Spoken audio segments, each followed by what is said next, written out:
In this video, we're going to have a look at the incident reporting or incident notification under the data protection. Now, the organizations which actually process the personal data, okay, need to comply with the law. Okay, so the law, which starts with the CCPA and the GDPR, and there are a lot of laws which are older than the GDPR and the CCPA. And wherever there's a law that is actually involved, and the most important aspects of the data compliance is to report the incident moment you have an incident. Now, what is an incident? Everything in IT is actually an event. Event will lead to an alert. Alert will lead to a warning, and warning leads to a breach, and breach leads to an incident. Now, breach is circumvention of the security control. Now, after that, whether the disclosure has happened, or the modification has happened, or destruction of has happened, okay, this determines whether it's a security incident or not. If the incident does not deal with the personal data, then we don't call that as a privacy incident, it's a security incident. Moment the incident deals with the personal data, for example, if the personal data is exposed, okay, so which is a challenge to the confidentiality, then we call that as a privacy incident, or the personal data is modified by an unauthorized person, or the personal data is deleted by the hacker. In any of these cases, okay, so we call that as a privacy incident. Whenever there is an incident, okay, we need to report to the supervisory authority or any of the government entity in the country, okay, which holds the accountability for all the organizations, okay, processing the personal data. The supervisory authority is different for every country with respect to the GDPR. Okay, and every country has got, I meant the Europe. Okay, the India it's actually called as a DPDP. Okay, DPDP is actually the Data Protection Board of India. It's actually an equivalent to the supervisory authority in India. Now, to have a look at the incident management, identification of the security incident. Organization must have the mechanism in place to detect and identify the security incident. If you don't have a SIM, if you don't have the intrusion detection system, or if you don't have any methodologies of getting notified when there is an incident, okay, then you don't get to know whether you have been hacked or not. Okay, there's a dangerous situation. Now, in most of the organizations where the security incident has been reported, okay, or security incident has been discovered, okay, for example, Air Europe, okay, is Air Europa, okay, is a classic case where the security incident was notified to the supervisory authority only after 41 days. And that has been not directly done by Air Europa, it has been done by a third party where Air Europa has requested the customers to disable their card, okay, and then block their card and get a new card. So when there was a question, why are you asking us to do it? Then it came to a limelight that the personal data, the card details have been disclosed to the hackers. Excuse me. Then the supervisory authority had to, they did an investigation. It was found that they were not even prepared for getting notified of the incident. So they were penalized 500,000 euros plus 100 euros for notifying them after 41 days. So you should have a proper mechanism in place to detect and identify the security incident promptly. Intrusion detection system, SIM, etc. Definition of a reportable incident. As I told you, if the incident is a personal data disclosure or a personal data modification with a hacker or the personal data deletion or destruction with a hacker, it needs to be notified. Okay, so as a part of the procedure for reporting the incident, you should have a clear-cut definition of what is a reportable incident. Notification obligations. Understand and comply with the legal and regulatory requirement related to the incident notification, GDPR, PDPA. Okay, so you have what UK GDPR, EU GDPR, PDPL in Saudi Arabia, DPDP in India. Okay, DPDP in India at the moment. Okay, so we're on 28th of January. We don't have a clear-cut notification timeline, but it is inherited from the CERT, Computer Emergency Response Team, certain guidelines of 6 hours. So with the discussion of all the legal professionals, we have learned that 6 hours is something which is likely to be a notification timeline for DPDP in India. So different jurisdictions have got different specific requirement. Okay, so we need to follow depending on which country you're actually operating from. Identify the affected parties need to be notified. Okay, this involves the people who have been impacted, whose personal data has been exposed, or whose card details have been exposed, and the supervisory authority as well. They need to be informed. Communication plan. How do you actually inform the people? Okay, you send them a text message or WhatsApp message, send them an email. Excuse me. Email has been a common way of reporting the incident, and SMS or WhatsApp is also the quickest way. Okay, because not everybody has an alert or their mobile phone for the email, but the WhatsApp and the normal SMS. Okay, so we'll have a notification anyway. So we can initially send out an email or notification on WhatsApp or SMS saying that their data is actually compromised, advise them what they should do, and the organization that has been hacked should also regularly update on what's actually happening, okay, to the supervisory authority and the impacted parties. Timely notification. Act promptly notify the affected parties once the incident is confirmed.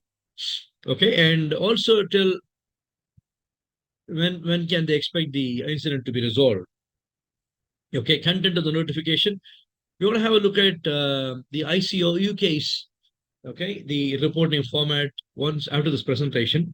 And I'll also give the link on the description for you to actually refer. Okay, you can tailor it, you can pick up the content and you can tailor it for your requirement. Content need to be very clear. Okay, it should be in a very simple English, okay, not to cause an ambiguity, okay, to the supervisor authority and the impacted users. Regulatory reporting, comply with the any requirements for reporting the incident to regulatory authority, GDPR, 72 hours. Okay, and same data protection laws mandate reporting certain types of incident to supervisory authorities within specific time frames. Okay, so 72 hours is what we have for the moment.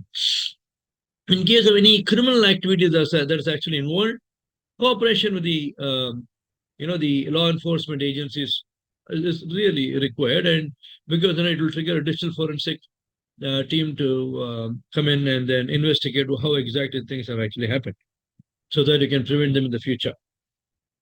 And internal reporting and documentation. So I have an internal reporting procedure. Let me move my screen. Yeah, internal reporting procedure to ensure relevant personnel within the organizations are informed. Right from the privacy team would notify the DPO, okay, the CISO, the CEO, and other stakeholders within the organization, and document the responses and the action actually taken. Ideally, this will be driven as an the SEV one, okay, severity one, and a problem. Okay, it will have an incident ticket on your service management tool, and you will be regularly updating it. This is the best practice. Ideally, for a privacy implementation and the security implementation, the veritable base for the compliance to have a matured way of dealing with the situation is to implement ISO 20K, which is the ITIL. Seek the legal advice. Okay, the legal team must be actually involved in the incident right from the beginning. Okay, seek the legal advice because you are complying with the law. Okay, the technical people will have a limited legal knowledge, and similarly, the legal team will not have a complete technical knowledge. Okay, so we should all work as a team to ensure that this incident is being handled in a very proper, matured way, and we are going to resolve it as quick as possible. And training preparedness. So we need to train the people on the service management tools. We need to train the people on introduction system, SIM, and people should be trained on reporting to the supervisory authority. Ideally, the data protection officer will be the single point of contact for the incident. Okay, he will be dealing with the supervisory authority, and the SA will also deal only with him. They cannot speak to 10 different people in the organization. So the DPO is accountable for the incident closure and to resolve it ASAP and to inform the SA and the relevant impacted parties on what the progress of the incident and when the incident is actually resolved. Post-incident analysis. Okay, so you have an incident, you have actually resolved it. Okay, but we cannot have the same incident every time, right? So we need to analyze the incident to implement the controls to ensure that we don't have the similar incident in the future. That's it. Let's have a look at the ICO form. Yeah. This is from the Information Commissioner's Office in the UK. Okay, so if you look at this field, is it an initial report or a follow-up report? Is the report complete or additional information to follow?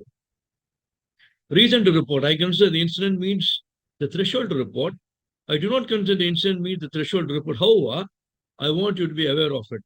I'm unclear whether the incident meets the threshold to report. In that case, the ICO will help you to investigate the existing incident, and they will handhold you to see whether it's actually an incident or not an incident. Says the organization, 250 less or more. Is the first time you have contacted us, yes or no, or unknown? Okay, about the breach, what has actually happened? Okay, and please describe how the incident occurred. How did the organization discover the incident? Ideally, you will be reporting the incident within 72 hours from the time that you have actually discovered the incident. For example, the incident would have happened on Friday evening. You would have come to the office only by Monday morning. And Monday morning is when you know that the incident has actually happened. So 72 hours from the time that you have identified the incident, okay, is what actually counts. Because we don't know when the incident has happened. How will you report within 72 hours? Okay. What is the preventive measures you have in place? You have IDPS device, IPS device, you have a firewall, okay, anti-malware, network-based, host-based, all these things you will actually specify it here. Was the breach caused by a cyber incident? Okay, is it a cyber incident or it's like, naturally a hard disk has failed because of the old age, okay, and then the data is not available for the users. So it actually makes a difference, right? When the hacker is actually involved, it becomes a cyber incident. When it is IT incident, there's a network failure, hard disk failure. It is not a cyber incident, okay? It's an IT incident. Yeah. So we need to be very clear on what caused this incident. When did the breach happen? When did you discover it? Okay. Categories. Okay. If you have joined us for that certified chief data protection officer training, you would have known what those categories actually include. Okay. If these categories are actually included, you need to tick all that is apply. Okay. It becomes much more serious, especially when there's a disclosure. Number of personal data concerned and how many data subject could be affected. One data subject could have multiple records also. So we need to understand, have a count of how many data subjects are impacted, how many of their records are actually impacted. Number of data subjects affected is not known. Estimate the maximum possible count. Categories are their employees, customers, students, patients. If it's the hospital, then a patient. If it's the university, then students. So the e-commerce company, then customers. Okay.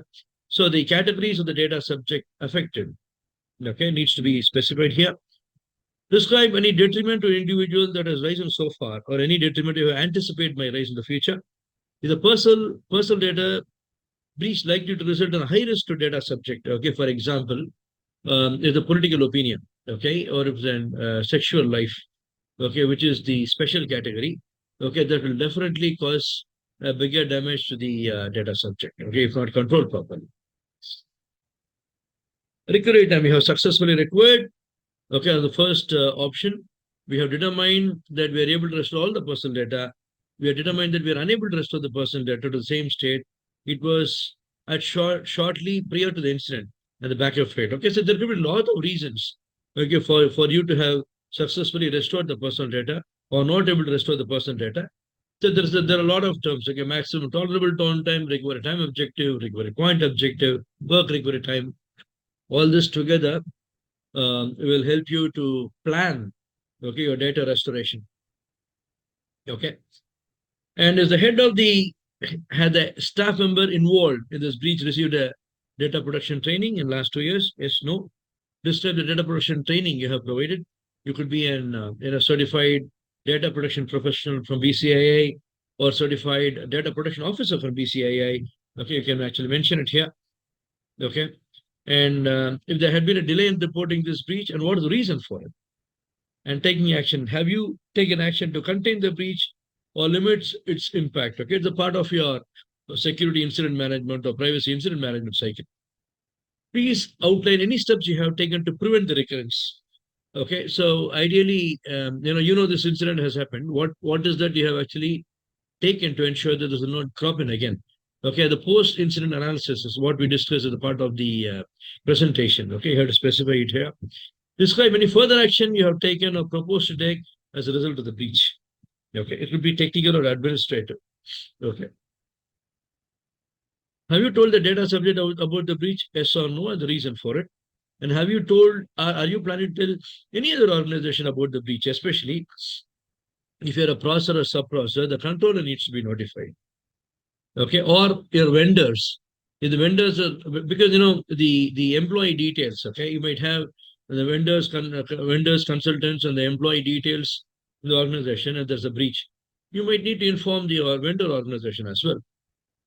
And these are all specific to the UK GDPR. Okay, member of the schemes, etc. And you have to specify about your organization, your registration number, and all these things. Okay, you might not follow this form completely if you're not a part of UK GDPR.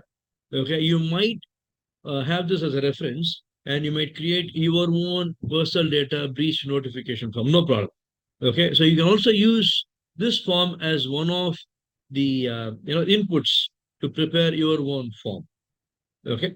So the security or the personal data breach, not security data breach, the personal data breach needs to be notified to the supervisor authority this way. Okay. Hope this video is actually useful for you. And you can join us for the Certified Data Protection Officer training.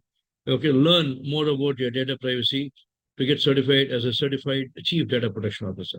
Thank you very much.